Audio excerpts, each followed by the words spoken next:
Welcome to the deep dive.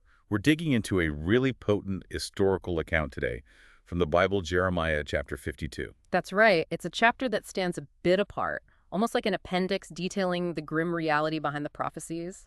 And our mission here is to really understand what this text tells us about the fall of Jerusalem, the city, the people, the leaders. Hmm.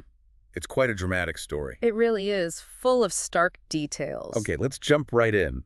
It starts with the king at the time, Zedekiah. What's the basic rundown on him? So, Zedekiah, he comes to the throne pretty young, just 21, and he reigns for 11 years in Jerusalem. Okay, and the text mentions his mother too, Hamatal. Yeah, from Libnah. It gives that bit of background. But the key thing, the text states it bluntly. What's that? It says he did evil in the eyes of the Lord, just like a previous king, Jehoiakim, had done. So it draws a direct line, setting him up as following a bad path. Exactly. And the text explicitly links this to the disaster that follows. It says, because of God's anger, all this happened, and eventually Jerusalem and Judah were thrust from his presence. So the theological framing is very clear there. And this leads directly to a political act. Yes. The trigger event mentioned is Zedekiah rebelling against the king of Babylon. That's the move that sets everything else in motion, according to this account. Right. The final straw, maybe. So the rebellion happens. What's the Babylonian response? How does the siege begin? Well, it's swift and massive. In Zedekiah's 9th year, 10th month, 10th day, very precise, Nebuchadnezzar himself arrives with his whole army. Not messing around. No. They camped outside. And importantly, it says they built siege works all around the city. This wasn't just a blockade. It was an active engineering effort to break in. A serious long-term commitment then. How long did they keep that up? Until Zedekiah's 11th year. So we're talking over 2 years under siege. 2 years. Wow. Can you imagine what that must have been like inside the walls? Unimaginable hardship. The text highlights the absolute worst outcome: famine. By the 4th month of that final year, it was so severe there was simply no food left for the people. Starvation. That changes everything.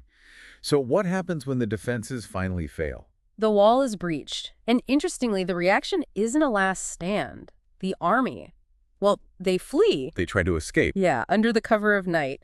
They slipped out through a specific gate, the one near the king's garden, even with the Babylonians surrounding them. They aimed for the Arabah, the Jordan Valley. Was Zedekiah with them? Did he manage to get away?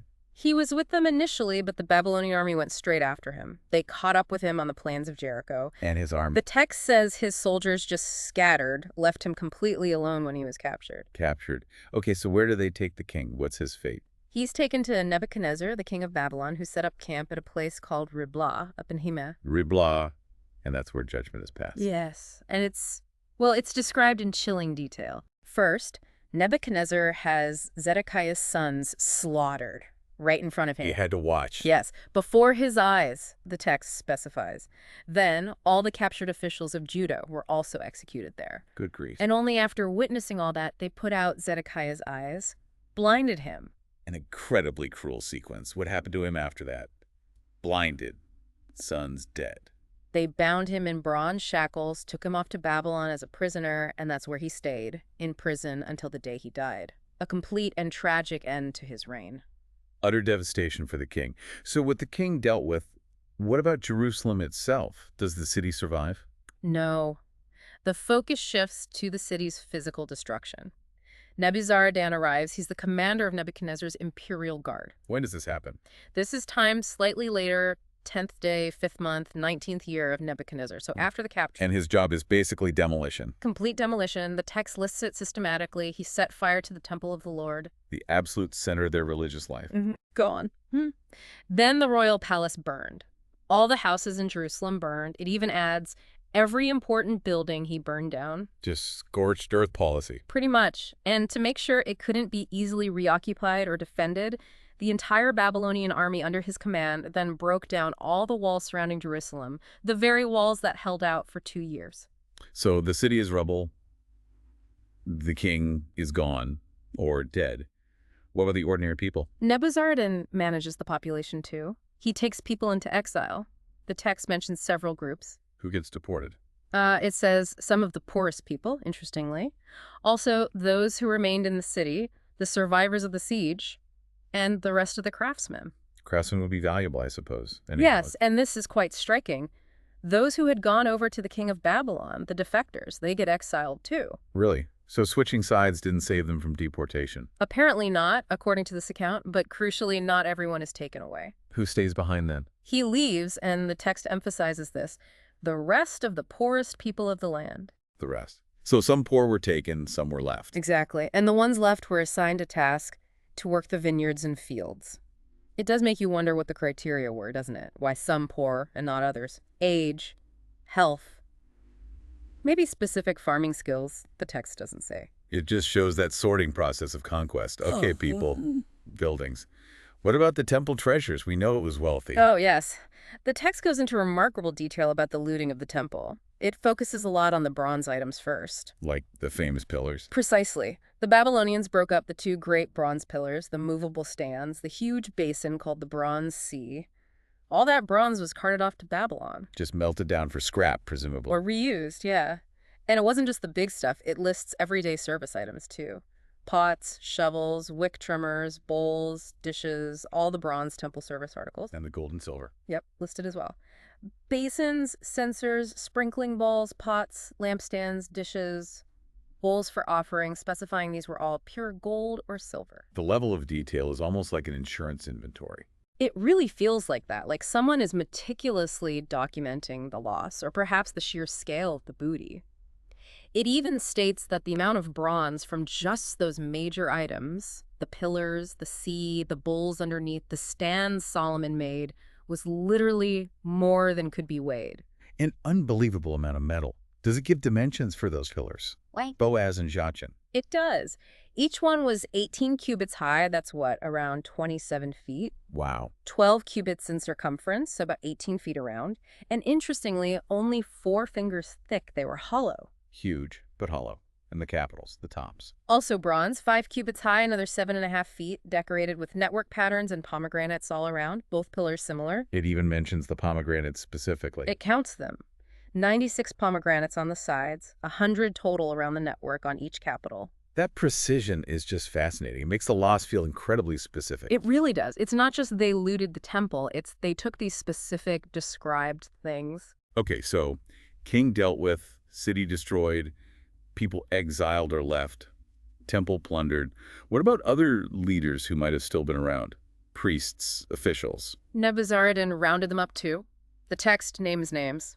Sariah the chief priest, Zephaniah the second-ranking priest, and the 3 main doorkeepers of the temple. The top religious figures remaining. Yes. And from the civil and military side, the officer who commanded the soldiers, 7 royal advisors found in the city, and the secretary who was in charge of conscription the draft. The guy who organized the manpower. Right. Him, plus 60 of his men found with him, a real sweep of the remaining administration. And where were they taken? What happened to them? They were all taken to Nebuchadnezzar at Riblah, same place Zedekiah faced his sentence. Oh, no. Does that mean? Yes. The king had them all executed there at Riblah. No mercy for the leadership. A complete decapitation of the Judean state. That's exactly how it reads, and the text concludes that section simply. So Judah went into captivity, away from her land. Final. The chapter also gives us some numbers for the exiles, doesn't it? Specific figures. It does, for a few different waves of deportation under Nebuchadnezzar. In his 7th year, it says 3,023 Jews were taken. An earlier group? Perhaps nobles or key figures? Likely. Then, in his 18th year, around the time of the main siege, 832 people specifically from Jerusalem. Right. And then later, in Nebuchadnezzar's 23rd year, Nebuzaradan took another 745 Jews. And it added those up.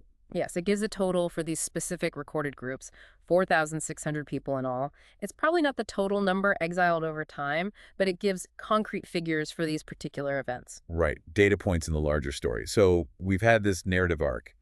Rebellion, siege, horrific judgment, destruction, exile. Mm-hmm. It's relentlessly bleak. But then the chapter takes a sudden turn at the very end, doesn't it, with Jehoiachin? It does. It jumps forward quite a bit in time. Jehoiachin was the king before Zedekiah, exiled much earlier. Okay, so what happens with him years later? We get to the 37th year of his exile. There's a change in Babylon. A new king named Evil Merodach comes to power. Evil Merodach. Okay, and this new king does something different. Completely different. He releases Jehoiachin from prison, frees him. The text even gives the date, 25th day, 12th month. Release after 37 years in prison. Yes. And not just released, but treated remarkably well. Evil Merodach spoke kindly to him. He gave him a seat of honor higher than other captive kings who were also in Babylon. Wow, that's an incredible turnaround. From prisoner to honored guest. Pretty much. It says Jehoiachin put aside his prison clothes, and for the rest of his life, he ate regularly at the Babylonian king's table. Unbelievable. And he got a daily allowance from the king of Babylon every day for as long as he lived. What a contrast to Zedekiah's fate, blindness, prison, death. This ending feels almost hopeful, or at least unexpected. It's definitely unexpected after everything that came before. It shows that even within this catastrophe, individual fates could change dramatically, perhaps due to shifts in imperial politics or just the whim of a new ruler. So pulling it all together from this deep dive into Jeremiah 52, what are the main takeaways? Well, you get this incredibly detailed, almost journalistic account of the mechanics of ancient conquest and destruction. Names, dates, numbers, specific items looted. Yeah, the level of detail is stunning.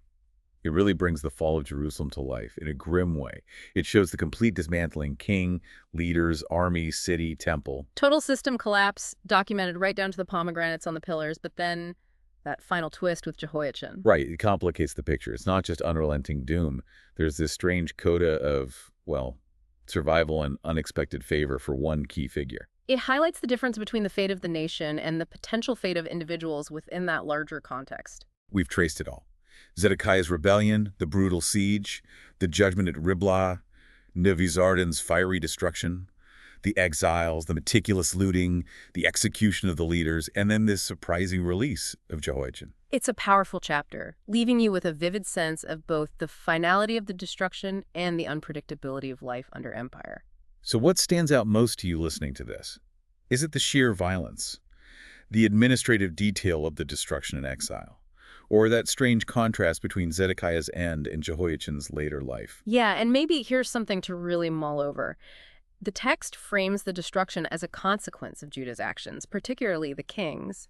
Yet Jehoiachin's release seems almost arbitrary, dependent on the goodwill of a foreign king. How do you balance those ideas of historical consequence and seemingly random fortune that you see side by side in this one chapter?